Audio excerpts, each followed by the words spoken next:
The rain hammered Chicago's streets like bullets, turning sidewalks into shattered mirrors, where streetlight reflections trembled like warnings.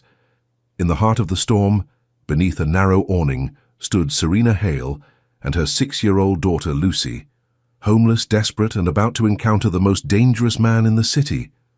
Lucy's small voice cut through the thunder. "Don't cry, Mommy. Maybe that man can help us."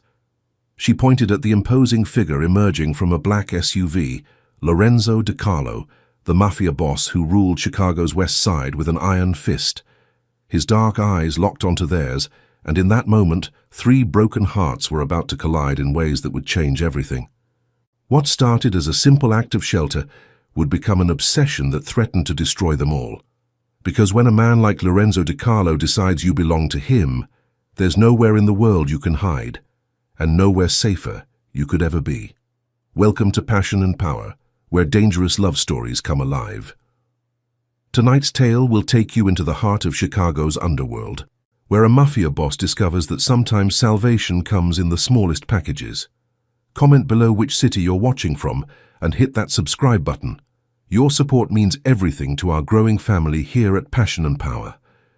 The eviction notice, still crumpled in Serena Hale's pocket, felt like a death sentence. 28 years old, college-educated, and she couldn't even keep a roof over her daughter's head. The Chicago wind cut through her thin jacket as she pulled Lucy closer, both of them shivering beneath the inadequate shelter of a downtown storefront awning. "Mommy, I'm cold," Lucy whispered, her small hand gripping Serena's with desperate trust that broke her heart. "I know, baby. Just a little longer, okay?" Serena fought back tears, scanning the rain-soaked street for any sign of hope. The homeless shelter was full. Her last $20 wouldn't cover a motel room, and her pride, what little remained, prevented her from calling her judgmental family who'd predicted this exact scenario when she'd chosen to raise Lucy alone. The storm intensified, sending sheets of rain across the pavement. Expensive cars glided past like sharks in dark water, their occupants safe and warm behind tinted glass. Serena had never felt the divide between Chicago's haves and have-nots more acutely than in this moment, standing in designer shopping district shadows with holes in her shoes and fear in her chest. That's when the black SUV stopped.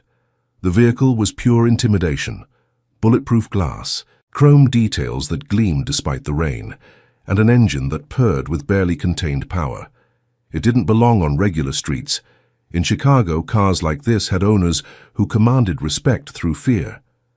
The rear door opened with mechanical precision.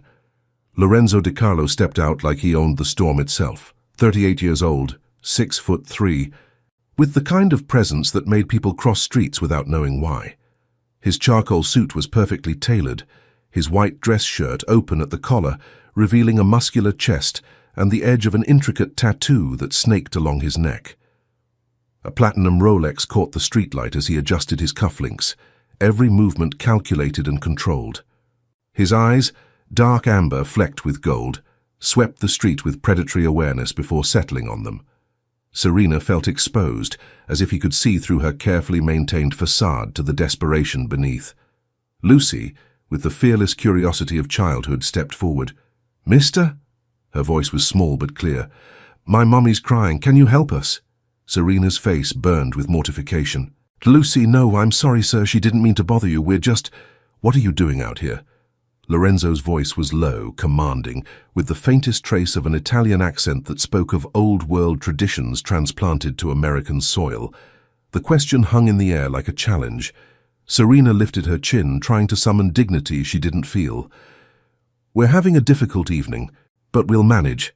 Lorenzo's gaze moved between them, the woman trying so hard to appear strong while falling apart, and the child who looked at him with complete trust, despite being a stranger. Something shifted in his expression, a crack in the armor he'd worn for so long it had become his skin. "You're soaked through," he observed, his tone gentler now. "Both of you." "We'll be fine," Serena insisted, even as Lucy's teeth chattered audibly. Lorenzo stepped closer, and Serena caught his scent, expensive cologne mixed with something darker, more dangerous. Power, perhaps, or the promise of violence that men like him carried like cologne. "Get in the car," he said simply. Serena's eyes widened. "Absolutely not. I don't even know you. Your daughter is freezing." His voice carried the weight of absolute authority. "You can argue with me while she catches pneumonia, or you can accept help when it's offered." Lucy tugged on Serena's sleeve. "Please, Mommy. He seems nice." Nice. If only she knew that the man offering them shelter was Lorenzo DiCarlo. The same Lorenzo DiCarlo whose name was whispered in Chicago's darkest corners, who controlled territory from the docks to downtown, who could end lives with a phone call. But Serena didn't know any of that. She only saw a well-dressed stranger offering salvation on the worst night of her life. "Just until the rain stops," she heard herself saying. Lorenzo's smile was barely perceptible, but it transformed his entire face. Just until the rain stops. The SUV's interior was a study in luxury.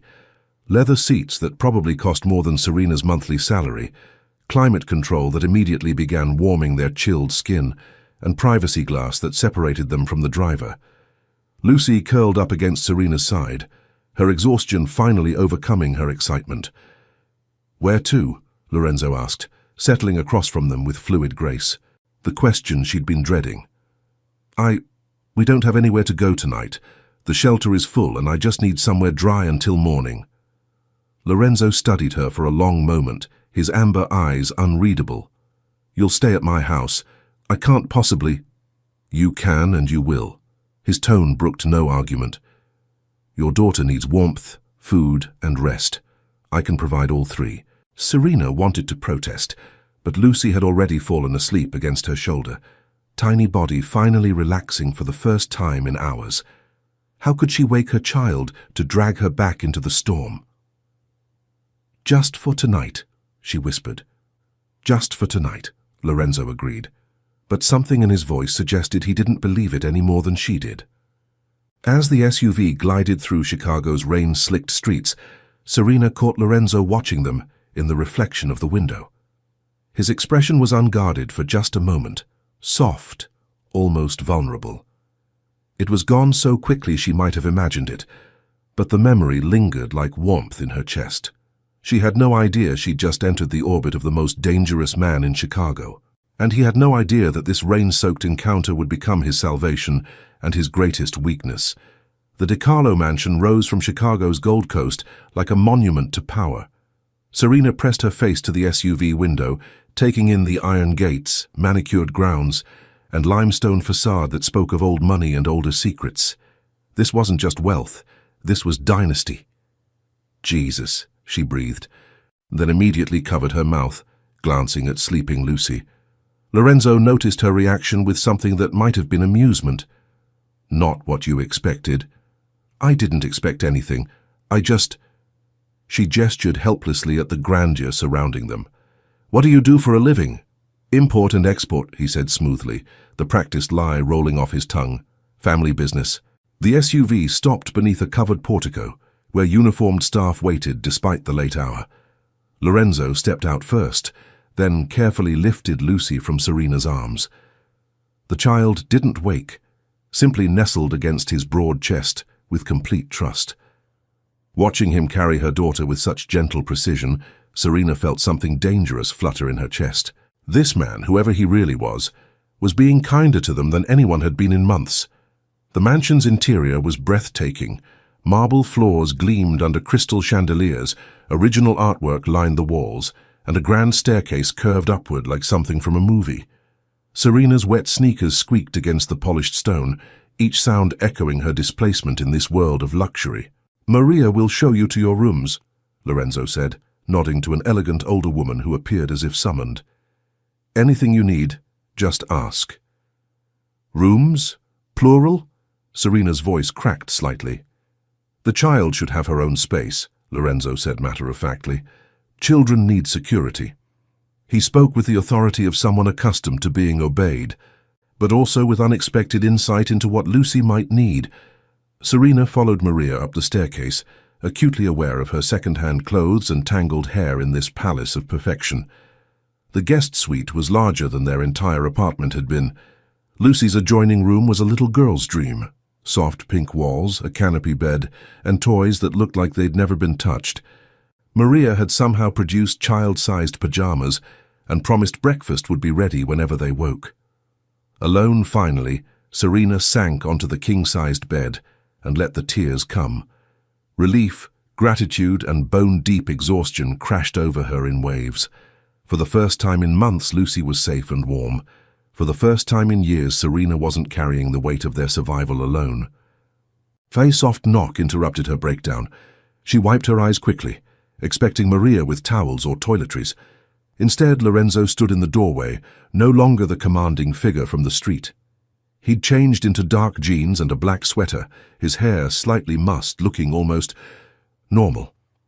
"I brought you something to eat," he said, carrying a tray that smelled like heaven. "You haven't eaten today." It wasn't a question. Somehow he'd observed what she'd tried to hide, that she'd given Lucy the last of their food that morning. "You don't have to take care of us," Serena said, but her stomach betrayed her with an audible growl.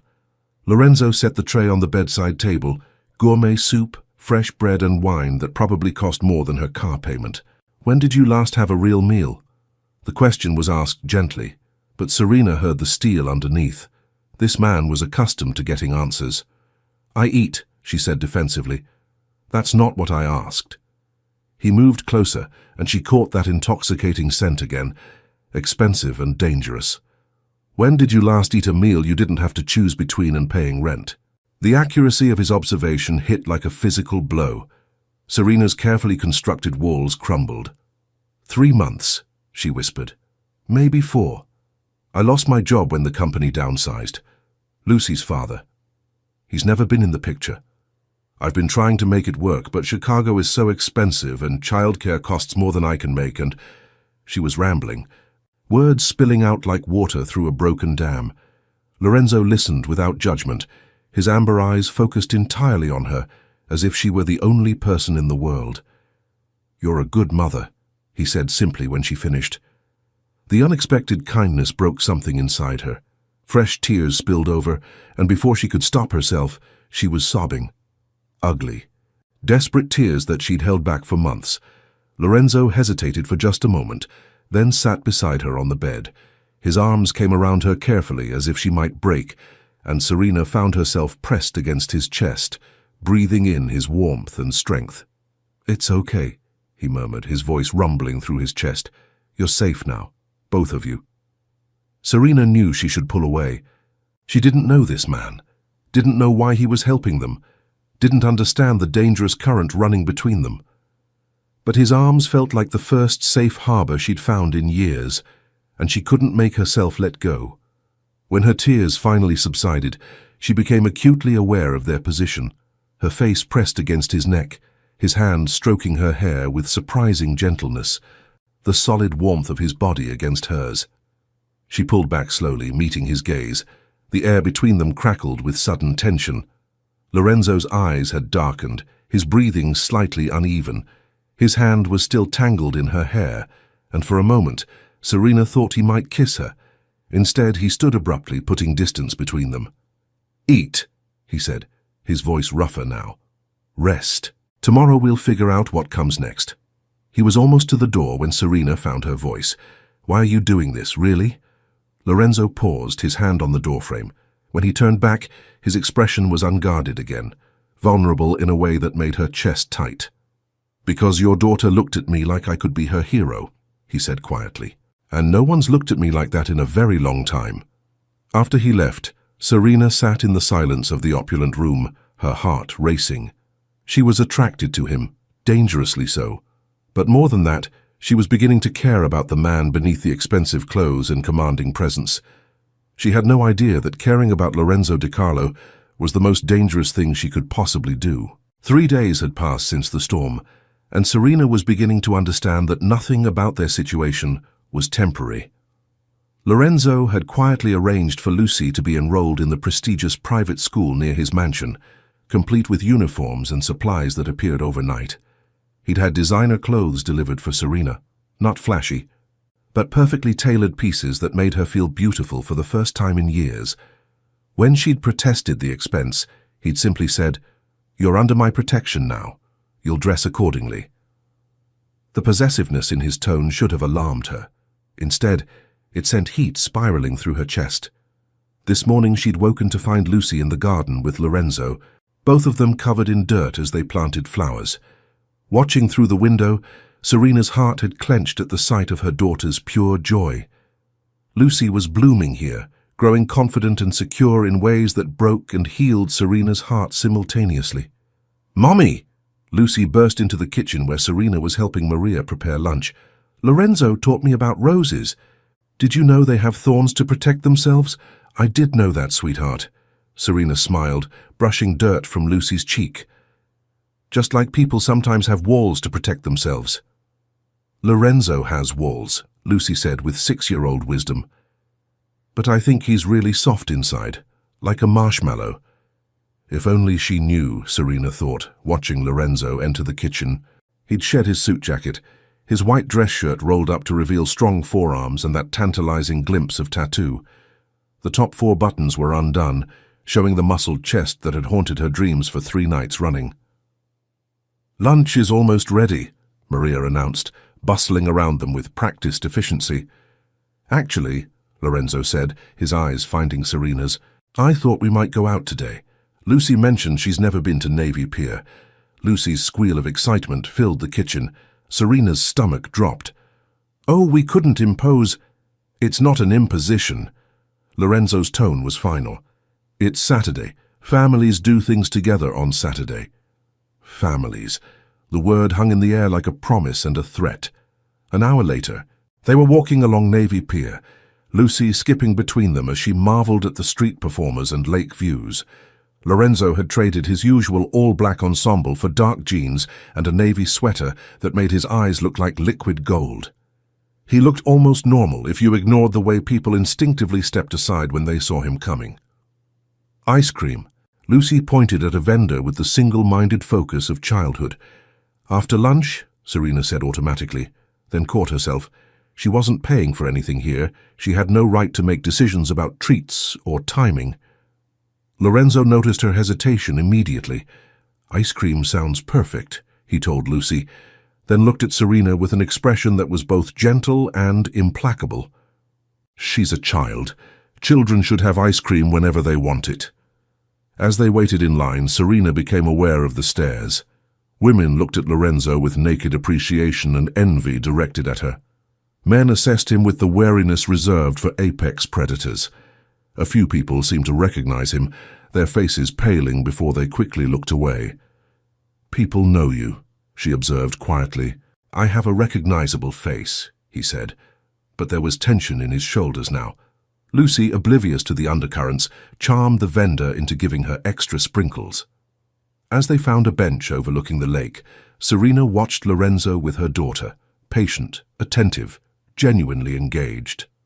He answered her endless questions about boats and birds and buildings with the same seriousness he'd probably use in business meetings. "You're good with her," Serena said softly. Lorenzo's expression darkened slightly. "I had a sister once. She would have been about Lucy's age now." The past tense hit Serena like a physical blow. "What happened?" "She died when I was 17. Car accident." His voice was carefully neutral, but Serena heard the pain underneath. "My parents never recovered. They died within 2 years of each other. Grief, the doctors said." "I'm sorry." The words felt inadequate, but Lorenzo nodded acknowledgement. "It's why I do what I do," he said, watching Lucy feed pieces of cone to the seagulls. "Family is everything. Protecting family is everything." The intensity in his voice made Serena's pulse quicken. There was something he wasn't telling her, something important about his work, his life, the reason people recognized and feared him. But in this moment, with Lucy laughing and the sun sparkling on Lake Michigan, she didn't want to ask questions that might shatter this perfect bubble. They were walking back to the car when it happened. A man approached them, tall, lean, with the kind of expensive casual wear that screamed new money. His eyes were fixed on Serena with an appreciation that made her skin crawl. "Excuse me," he said, stepping into their path. "I couldn't help but notice you from across the pier. You're absolutely stunning." Serena felt Lorenzo go very still beside her.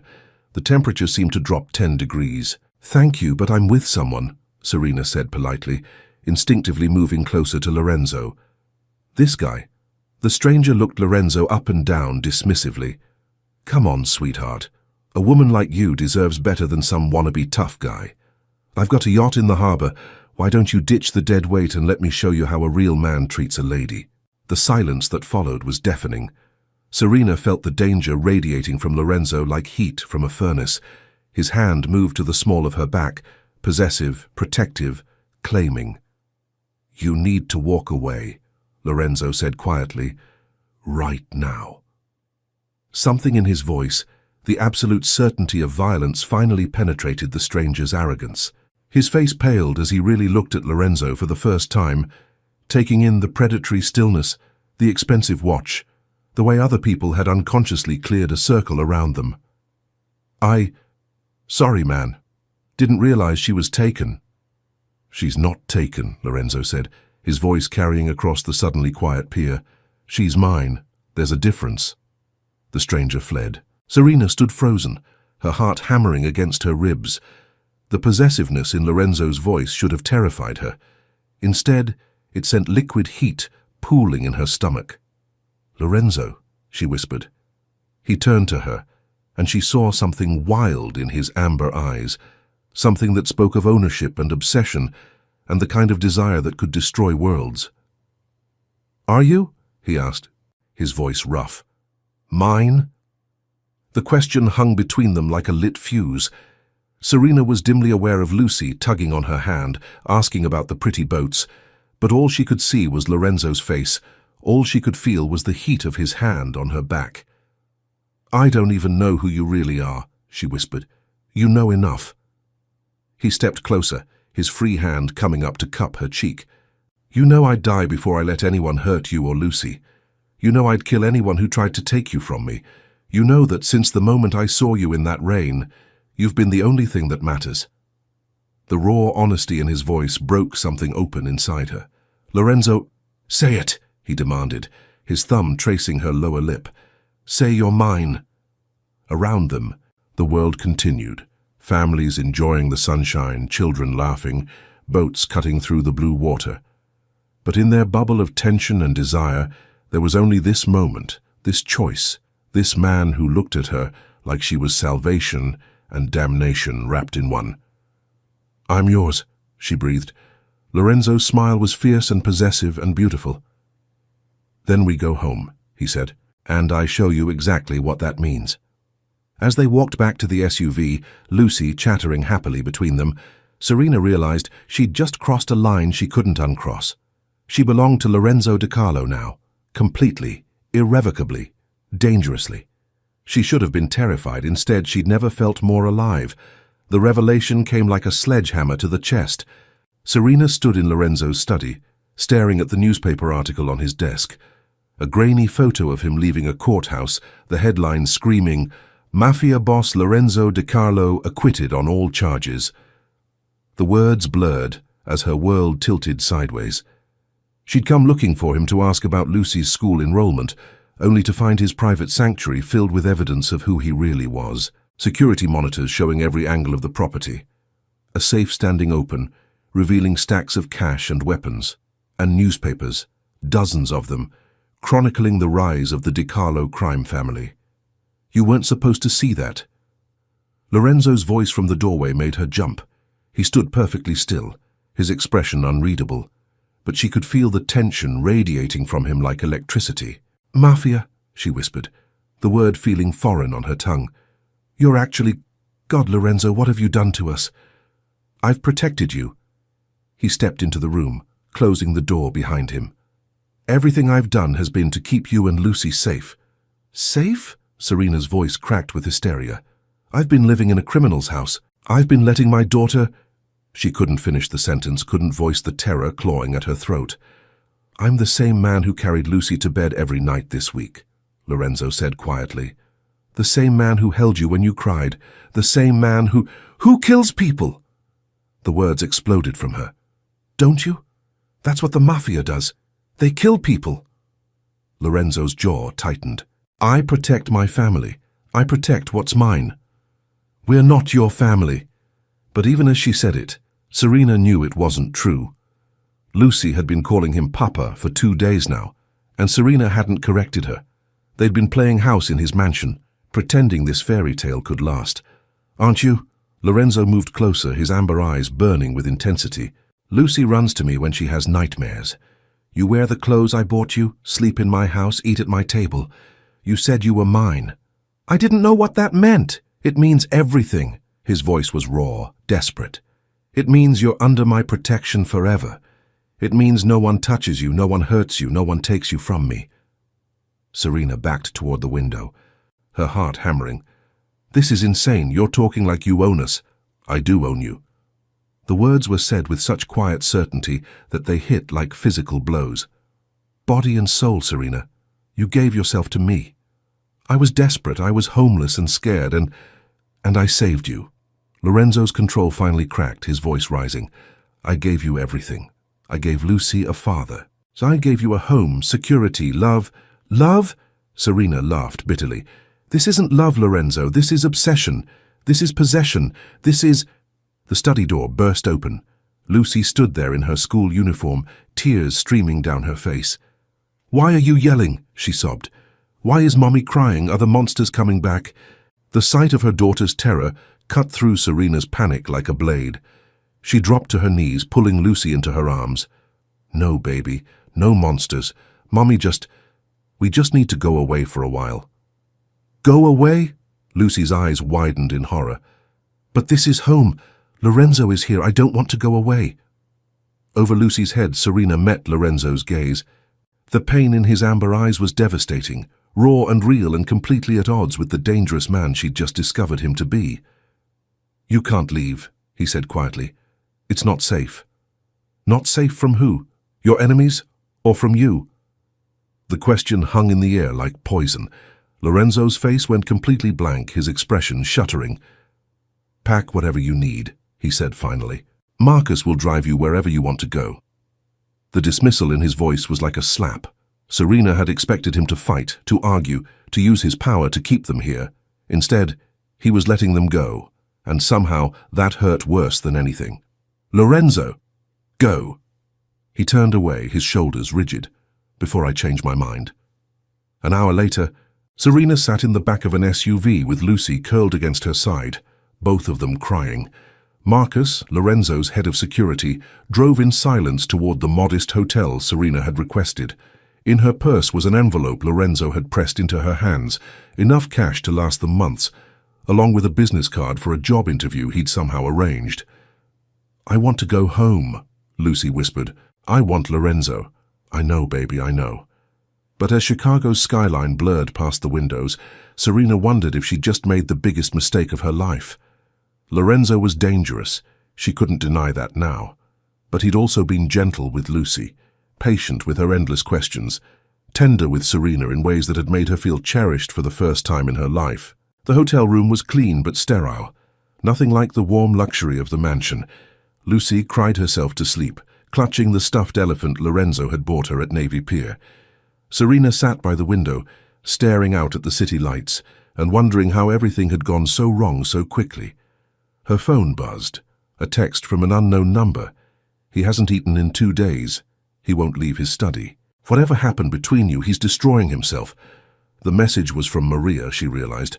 Sweet Maria, who'd treated them like family, who'd probably watched Lorenzo spiral into whatever darkness he'd inhabited before they arrived. Another text. "He loves you. Really loves you.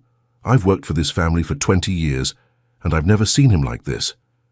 Serena closed her eyes, torn between the life she'd glimpsed with Lorenzo and the reality of what he was. How could she love a man who lived by violence? How could she expose Lucy to that world? But how could she live without him? The answer came at 3 a.m. when Lucy woke screaming from a nightmare. "The monsters are back," she sobbed. "Where's Lorenzo? He promised to keep the monsters away." As Serena held her daughter, she realized the truth that had been staring her in the face all along. Lorenzo wasn't the monster in their story. He was the one who'd been keeping the real monsters at bay. And now they were alone in the dark again, with nothing but each other and the memory of what it felt like to be truly safe. The question was love worth the risk? Looking at her daughter's tear-stained face, Serena began to think it might be. The call came at dawn. Serena jolted awake to her phone ringing, Lucy still sleeping fitfully beside her. The number was unknown, but something made her answer. "Miss Hale." The voice was professional, controlled. "This is Detective Rivera, Chicago PD. We need you to come to Northwestern Memorial Hospital immediately." Her blood turned to ice. "What happened?" "Lorenzo DiCarlo was shot 3 hours ago. He's asking for you." The world tilted. Serena's hand shook as she ended the call, her mind reeling. Shot. Lorenzo had been shot, and somehow even dying, he was asking for her. "Mommy." Lucy stirred, sensing the tension. "What's wrong?" "We need to go somewhere, baby. Get dressed quickly." The hospital was a maze of sterile corridors and antiseptic smells. Detective Rivera met them in the waiting area, a tired-looking woman with kind eyes and the bearing of someone who'd seen too much. "He's stable," she said without preamble. "Surgery went well, but Miss Hale, I need you to understand something. This wasn't random. Someone put a hit on Lorenzo DiCarlo, and by association, you and your daughter are now targets." Serena's legs nearly gave out. "Targets? The Kozlov family has been trying to move into DiCarlo territory for months. They see you as his weakness, leverage to use against him." Rivera's expression was grim. "He's had men watching your hotel since you left. That's the only reason you're still alive." The words hit like physical blows. Even after she'd left him, even after she'd rejected everything he'd offered, Lorenzo had been protecting them. "Can we see him?" Serena whispered. Rivera nodded.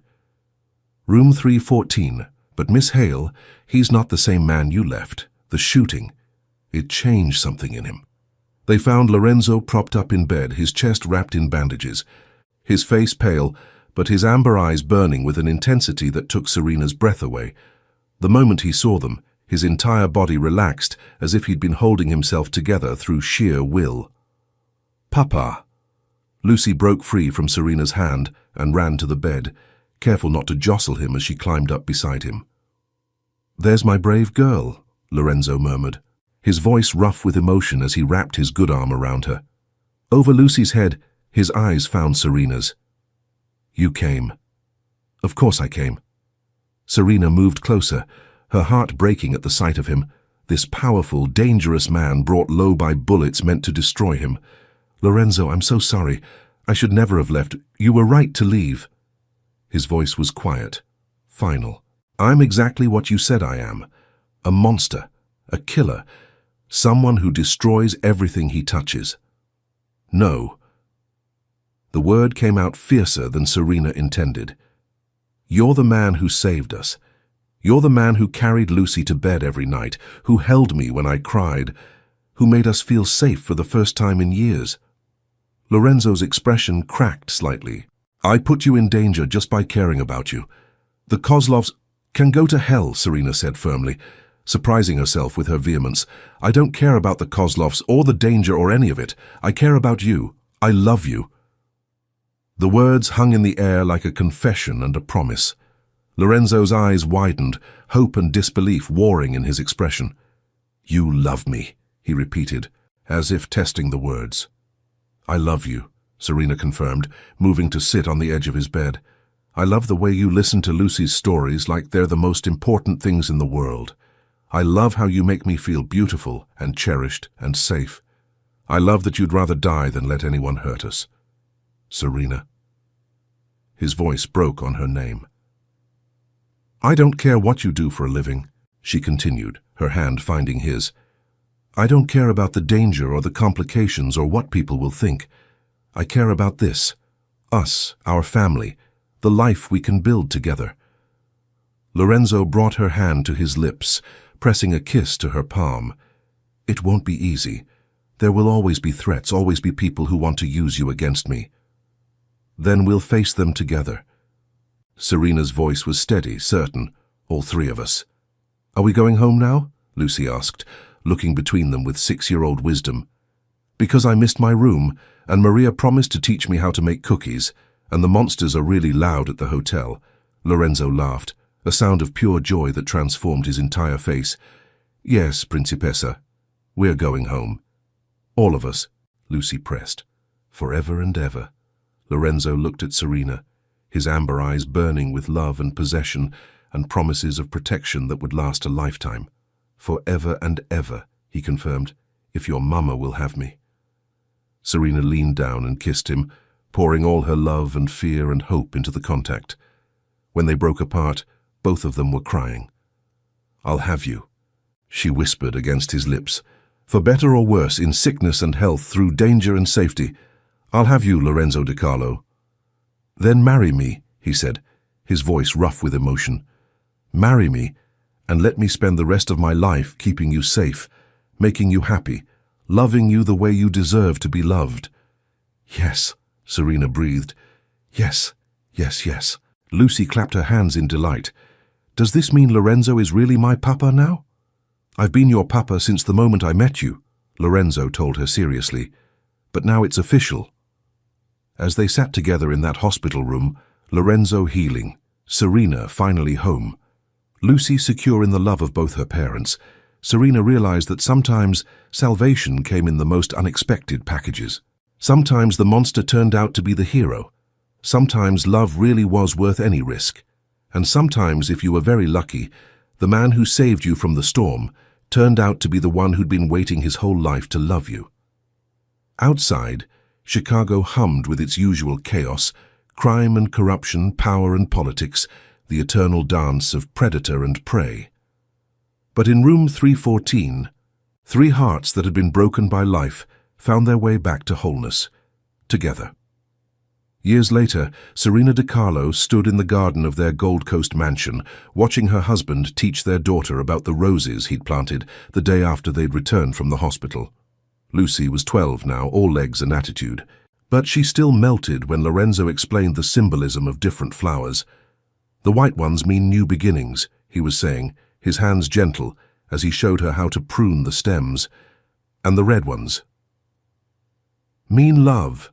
Lucy finished with the patience of someone who'd heard this lecture many times.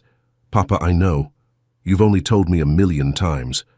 Lorenzo laughed, the sound rich and warm in the afternoon air. The years had been good to him. The lines around his eyes were from laughter now instead of violence, though he was still the most feared man in Chicago when he needed to be. Mama, Lucy called, spotting Serena by the kitchen window. Come help us. Papa's being sentimental about the flowers again.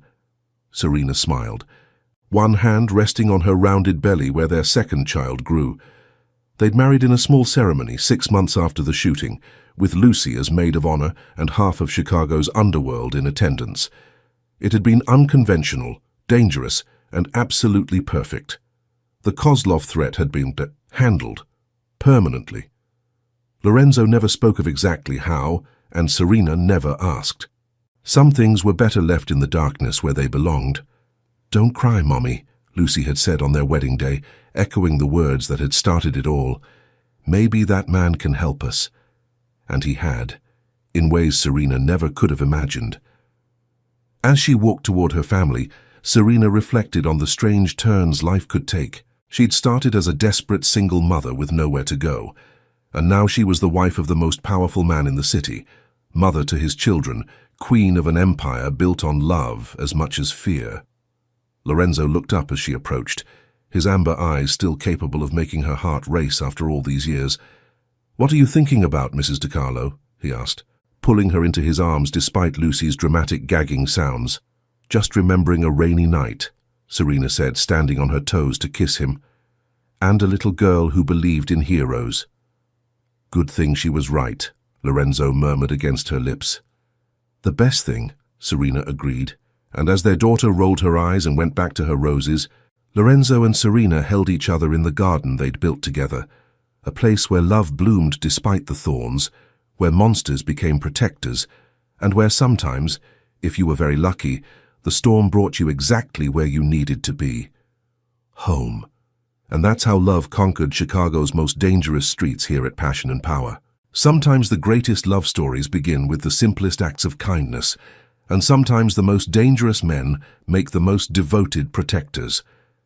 If this story touched your heart, hit that like button and subscribe for more tales where passion meets power in the most unexpected ways. Your support helps us bring these emotional journeys to life every week. Until next time, remember that love can bloom anywhere, even in the heart of the storm.